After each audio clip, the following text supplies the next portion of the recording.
Alrighty, everybody, welcome back to another Aomm chapter reading by you boys, Mark and Ben. So, again, this art style is currently not indicative of the art style we're currently working on our Patreon page, just as a heads up. It's going to look a lot nicer as you see here. Anyway, so this is the start of chapter 4. This one entails the continuation of last time where Videl was trying to lose her extra weight and going to the mall. That's your brief synopsis here.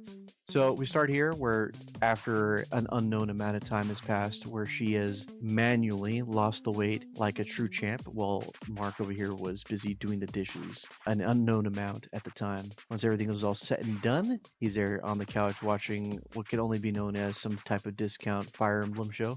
Either that or it's Iron Chef, but outdoors. Iron Chef outdoors. The secret ingredient is sword. Anyway, once Videl's all nice and thinned out, she pretty much gets, how you would say, a talking with Mark and explains eventually after taking a sip of water that she's going to have to get herself showered up and probably get some new pair of clothes. That's obviously going to be a big deal for her because she's a woman and they want to at least have some options. So with Mark's limited amount of allowance that he has just enough for her to get just what she needs. So this pretty much goes into our next panel over here where he picks up his keys and takes off to go drive her to the Schnazzy Mall. Being that she's not only just a woman, but also a Saiyan woman with a tail. Obviously, Mark brings up the obvious and saying how the tail is probably going to stick out. But luckily, since he has actually watched all of Dragon Ball Z, and since tails are not really a factor, he realizes, why not just do the trick that they do? And so Videl does so. Luckily, her top is acting like a loose blouse that can actually cover around her waist area. And so they then go to a store. It's just our own thing.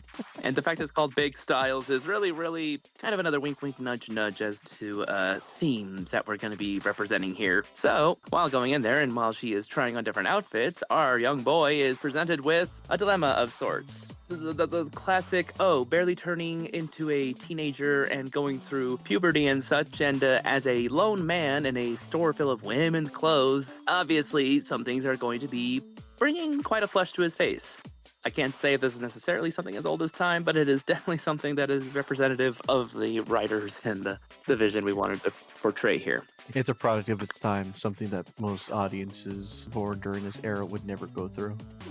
Quite. And so, finally, after Videl has supposedly gained all the outfits that we are never going to see at this moment, which is, it's a subversion of the trope, but you never know, we might see plenty more from her. And so, after just chatting with the cashier, suddenly, something unexpected happens, as an actual explosion then ripples through the mall. And obviously, Mark wanted to be the sensible one, wanted to leave, but realizes that his now girlfriend is now gone. Or in this case, friend who is a girl. Yes, a friend. A girl that just happens to be his friend. And honestly, it's a good thing they managed to become such quick friends. I mean, who knew macaroni and cheese could create friendships? And with that, we are going to end our chapter here. But hold on. This is going to be a bit of a double feature.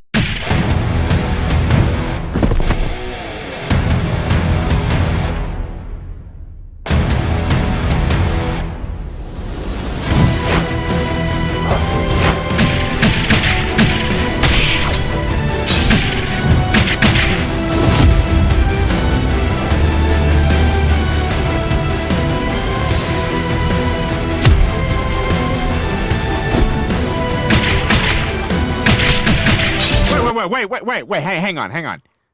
What are we fighting about? You know, I have completely forgotten. Me too. Something about a coupon. I cannot for the life of me remember. Oh, my God, that's ridiculous. You know what? I hope I didn't hurt you. No. I'm all right.